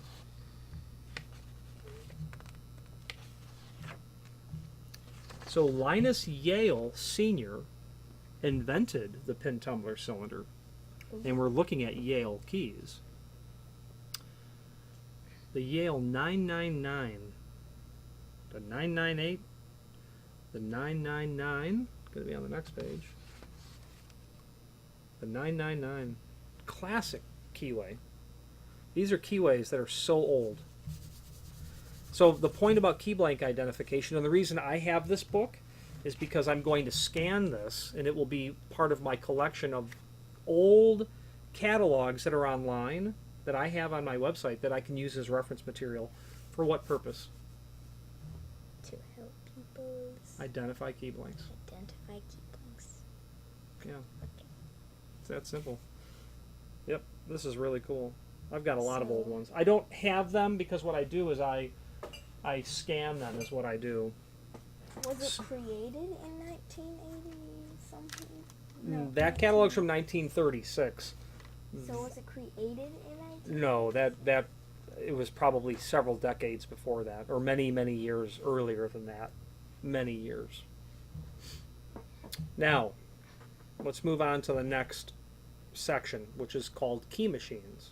Key machinery. What we're going to do is we're going to talk about the key machines intellectually a little bit. And when we pick up in our next class, which will happen the next time it happens, we are going to go in order of the book, and then we are going to do some examples. Actually, key machines. Okay, key machines. So go ahead and read the different key machine types. Manual duplicator, semi-automatic duplicator, automatic duplicator, flat steel duplicator / scotter is written. Slaughter. I'm sorry, my Slaughter. slaughter. Tubular key duplicator. I can't read. Card/disk code machine, clipper or punch machine, specific code machine, computer code machine, side mill cutter machine. Okay, that's a lot. Yeah, so, and I don't have experience on all of these, but I do on more than half of them.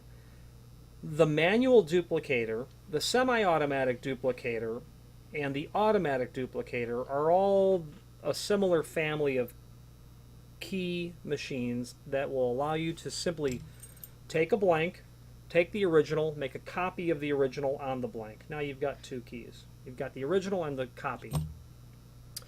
The manual duplicator is simply suffices for us to say it is a very low-cost machine that doesn't have any additional features on it, will manually cut the keys for you, but you have to do all of the work.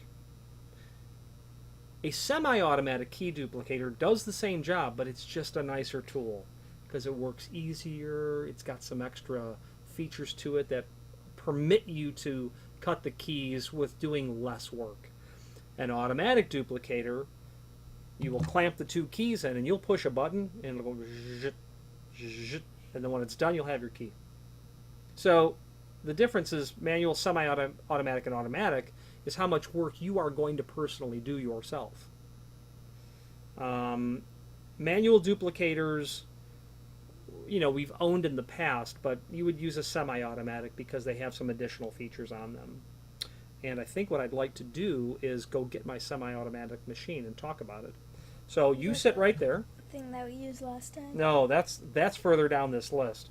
If we have time, we're gonna do that one as well. So you stay right there. I'm gonna move this out of the way. I'm going to do the very, very important task initially of refilling my coffee mug.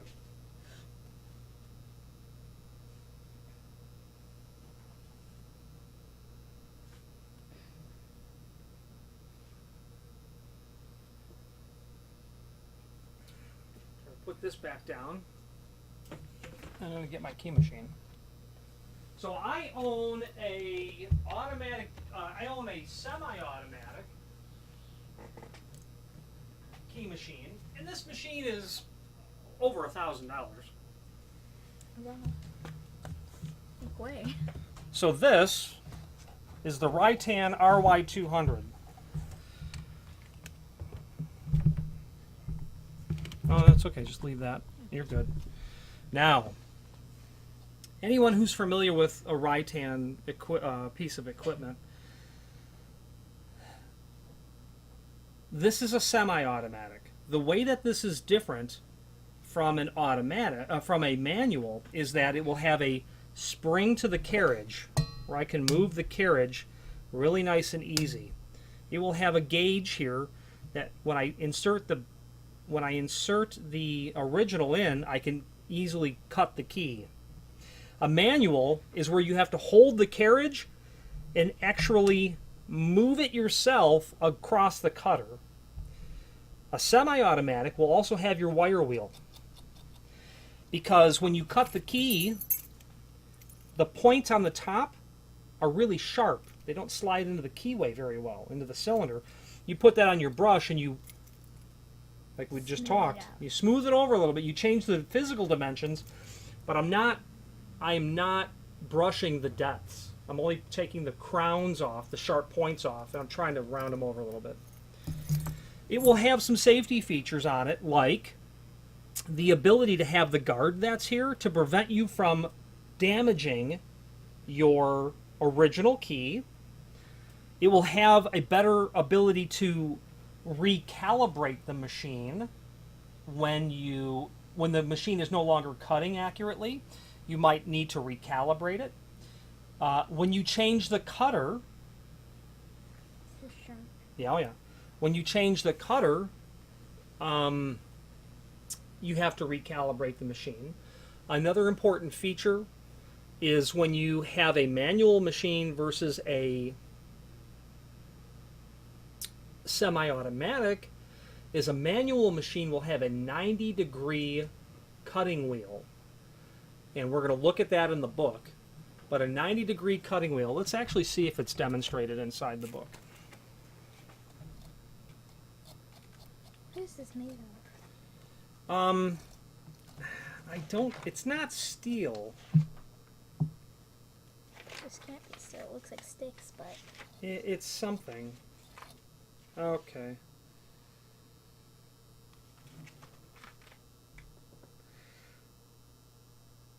So a 90-degree cutting wheel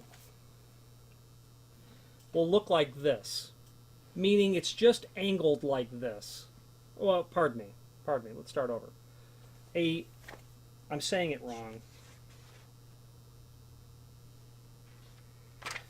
A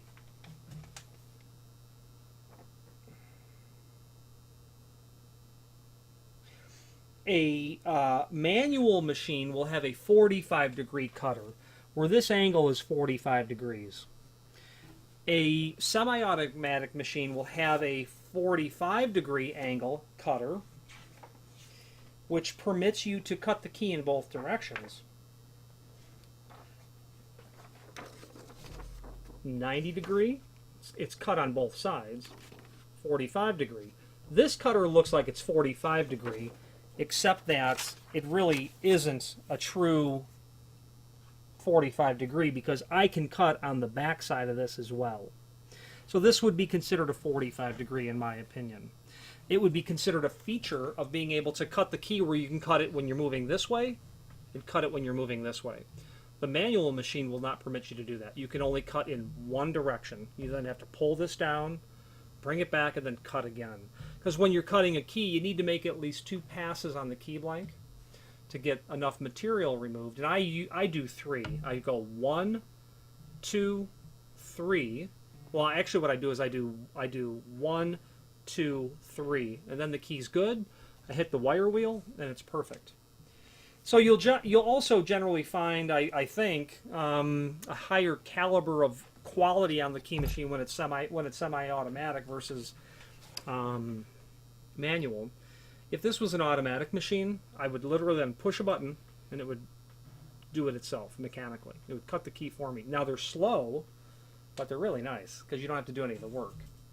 So if you and I were going to do a job of cutting 100 keys, and you and I were then going to key 50 locks, so we got to cut 100 keys. We're going to cut the keys first because we want to make sure all the keys work. So let's cut them all first. You might use the automatic machine while you're using the punch machine that you murdered the key on last time. Now, why? Because the automatic is really slow. You could cut one of these keys, keep working, go to your punch machine and cut 2 keys, reload this, push go, go back and cut 2 keys, and I can be on the semi-automatic cutting keys. So you and I work together on our different machines to make it really nice and fast. Okay? Now, let's put that away, and you get that book and open it back up to whatever page we were on.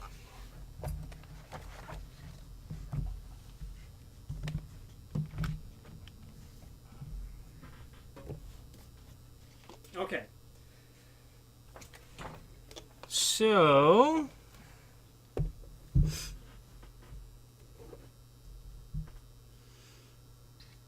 flat steel duplicator, slaughter. I don't have a description of that, except that, let's move up a little bit. Slaughter sounds very, like... It's a machine that allows you to cut those cuts that are required on the flat style key, which is here. Okay. Manual, semi-automatic, automatic. Now, we're going to go back to our list. Tubular key duplicator. I don't have one of those. I've never duplicated a tubular key. A tubular key, if you ever hit... Dumb question. Have you ever seen a vending machine? Okay. Yes. The next time you see a vending machine, walk up to it and look at the keyway. It will be round. It takes a key that's not shaped like a paracentric key like this. It's literally round, smaller than a dime, but not much smaller. It will have... Go ahead. I think my dad has a safe, and I've seen the key to his safe before, because there's a code for it, but he forgot it, so now he uses a key. It's like circular, about that small. Can't make it perfect, but I don't know. About the size of a dime, a little bit smaller. Small almost. Tiny. Yeah. That's a tubular key. And I found it in my closet once, and I got super excited because I can open his safe, but then he took it away from me. But you did the ethical thing, and you gave the key back to the owner of the safe. Yeah. Very good. I was like, hey, why is this in my closet? Very good. Now, I've never duplicated a tubular key. I don't run into those. Not being an actual full-time locksmith, I don't see the need for them often. But the key you've described is that tubular key, and there are tubular key duplicators. What you will notice when you study that tubular key is it has cuts too on it. If you were to look at that tubular key and study the circumference of it, its perimeter, there will be notches in it. The length of those notches are the different cuts. Oh. They relate to the different length pins in the cylinder. When the right pin is in the right slot, it creates a, you know it, Shear line. creates a shear line, just like our pin tumbler cylinder creates. Card disk machine, code machine, card disk code machine. Wow. Yeah, right? That's what that looks like. You want to see one? How many of these do you have? Not many. Now this machine is a bit fancier. like all things in locksmithing, everything has a purpose. Every tool does a different job. This is a code machine. This is your typical HPC 1200. Wow. Yes. Now, what if I wanted to cut a machine, cut a key? What if I wanted to cut it? Now, be mindful. Those are brass filings. When I take the machine off, we're going to brush that off. You don't want to get a splinter. Now, the code machine, that's a card. The job that Terry and I were doing last with this machine was the Corbin Russwin M-Hart System 70. So this is a Corbin System 70, an old keyway with the code card. What are the physical important characteristics of the cuts on a key? Tell me everything that you can think about the cuts. The cuts. Yeah, just the cuts. What's different from the first chamber to the second chamber? There's no wrong answers. In this key, Yep. it's deeper. It's deeper. So the depth. The depth. That's right. The second important thing is what's called the spacing. The center of this cut to the center of this cut. The spacing. The depths and the spacing. Have you done any math in school? Yes. Okay, good. I don't think anyone has a choice to. Good. Have you heard, have you ever done anything with plotting? Have you ever heard the terms X and Y axis? Yes. Okay. What's the horizontal axis? Do you remember? Horizontal X. X. What's the vertical axis? Y. What is the X axis on the key? Is it the spacing or the depth? There's no wrong answers. Spacing. It is spacing. This is the X axis. What's the Y axis? The depth. Yep. So on this machine, how many wheels do you see? 2. 2. How many axes are there? 2. Locksmithing's great. This wheel controls the depth. This wheel controls the spacing. So if we're going to cut a key, let's get it all the way over to the first chamber. Put it right on 1. What's the depth of the first cut? Pick a number. No. What's the depth of the first cut? So which one's the depth? I don't know. Where's your key? You said it was a your key was. was. Well, we're doing the first chamber, so we're on 1. So this arc is the spacing. This arc is the depth. Okay. What do you want to cut the key to? Wait, where's the key? Oh, it doesn't matter. Pick one of the numbers. 2, 5. 5. Take this, keep rotating it until it cuts to 5. Then you bring this back. Then, on your x-axis, go to 2. Now you're in the second chamber. What we've done is we've gone to the first spacing and cut that to a 5. Oh. I've then repositioned the x-axis to make the second cut. And then what's the second cut going to be? A 3. Go to 3. You've cut it. You bring it back. Go to the third chamber. Go to the third chamber, third space. That's how code machines work. I think I like the, I don't know what it's called, but the other machine that we used the last time. Well, that's further down our list, and we're getting there.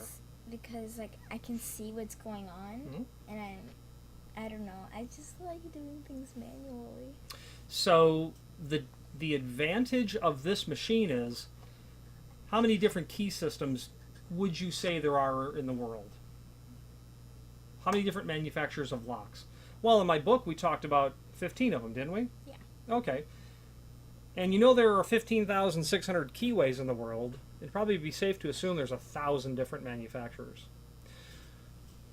The disadvantage of the machine you're referring to is the fact that it can only cut one type of key, one manufacturer's key, because what is fixed on that machine?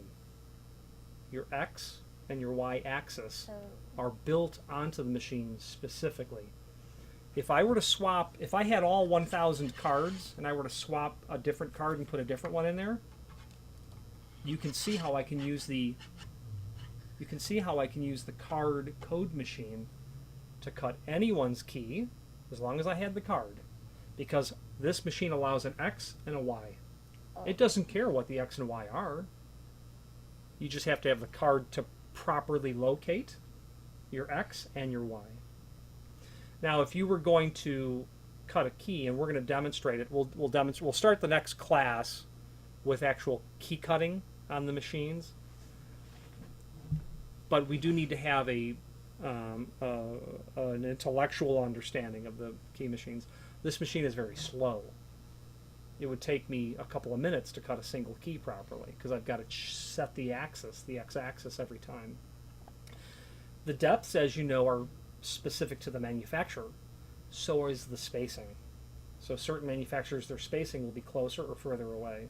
This machine permits you to cut any of them. If you have the card, you can cut that machine. If you have the card and the blank and electricity, you can cut that key. Nice. Now, I'm going to put this away, and you open up that book. You know what? Just use the edge of the book to scrape that onto the floor. I don't want you to get that on your hand. Scared? I'm going to go get the third machine.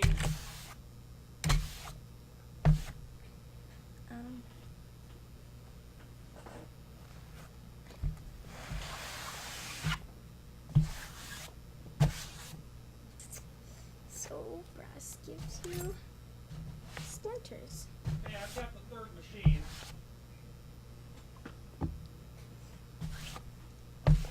You just don't want to get it stuck in your finger, that's all. I'll get it. Okay. All right, now, let's go on to... You open up that book and let's go on to the next machine.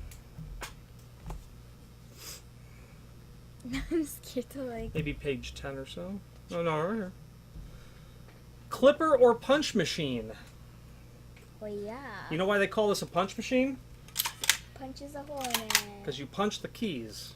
That's your Prolock Blue Punch, they call this. Prolock manufactures different punches because this punch is made specifically for doing Schlage. It's a BP201. It does a Schlage conventional key blank. Why do I own a machine just for doing Schlage? Because that's how much Schlage is in the world. You run into it all the time. You always bump into it. Okay. So, as we demonstrated last time, you were able to punch keys on this, and this is the blue punch. So what's going to happen is, because we're basically out of time, the next time we do this, we're going to go right back to key machines, and we're going to plug them all in, and you're going to cut keys on all of them. Now, what's the next one on your list? the specific code machine. Specific code machine. Now, you could have a computer-controlled key machine that you could take your original Schlage key that has the bitting on it, tell it Schlage C, here's the bitting, put the key blank in, push go, it'll cut it. Wow. When you go to the big box stores, you know, the big home center places, they've got those really fancy machines. Nice. Computer code machine is going to be the same sort of thing. Side mill cutter machine, you'd have to look that up online. There are keys that have the cuts here. There are also keys, this is going to blow your mind, that have cuts in the side. It's called the side bit milling. And there are pins that go in there with its own special system, allowing you to have two shear lines. A shear line here and a shear line here. How, wait, I know that the shear Gotta, line... you know, I have to, next time I'm going to have that key blank here to show you. I don't have one anywhere that I can think of. So the shear line on the top is due to gravity, right? Because the pins fall. They fall, but they're all, remember there are springs up there as well. Oh, yeah. And what's actually, that part of the cylinder is called the Bible. Just another term you'll need to memorize. It's very holy. I don't know. I don't know why it's called the Bible. But it's holy cow. Well, so the springs are pushing it. Yeah, they're pushing the driver pins.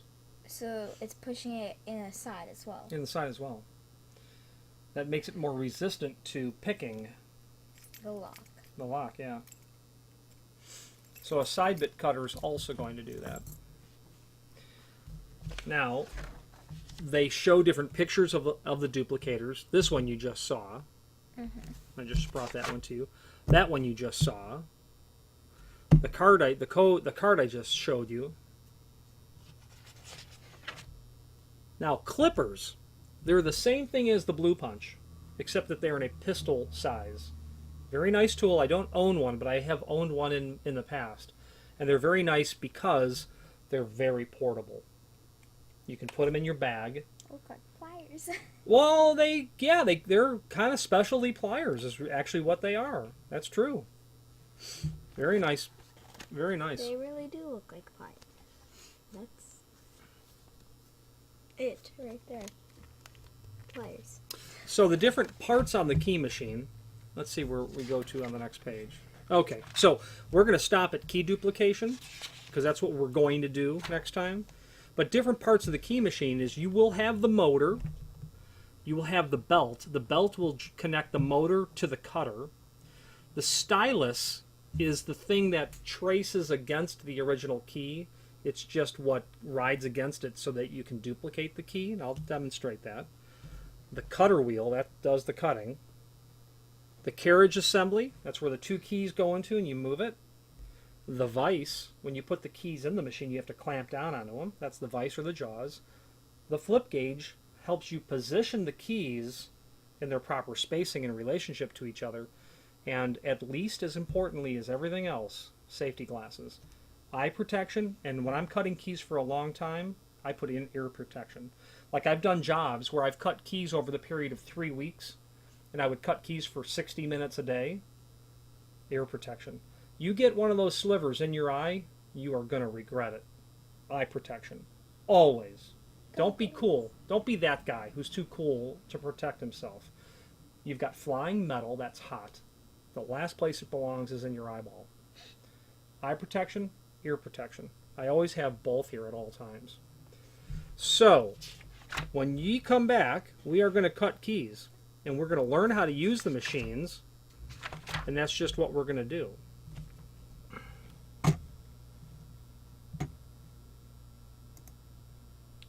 Until next time, everybody, say bye.